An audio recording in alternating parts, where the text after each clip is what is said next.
ఒక చిన్న మాట నిజంగా ఒక తల్లి మాత్రమే కూతురి జీవితాన్ని నిలబెట్టగలదు. కూతురు బాధపడినా పర్లేదు. కానీ తను తప్పు చేసినప్పుడు "నువ్వు తప్పు చేశావమ్మా. ఇది తప్పు" అని సరిదే సరి చెప్పాలి. కోప్పడైనా సరే తనకు అర్థమయ్యేలా చెప్పాలి.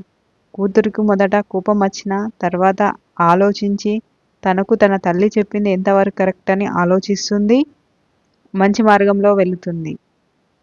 కష్టమొస్తే కూతురికి పుట్టిల్లు అండగా ఉండాలి. కానీ తప్పు చేస్తే మాత్రం పుట్టిల్లు శిక్షించేలాగుండాలి. శిక్షణ మీన్స్ శిక్షణ. అది కాదమ్మా ఇలా చేయాలి. ఇలా కాదు అలా.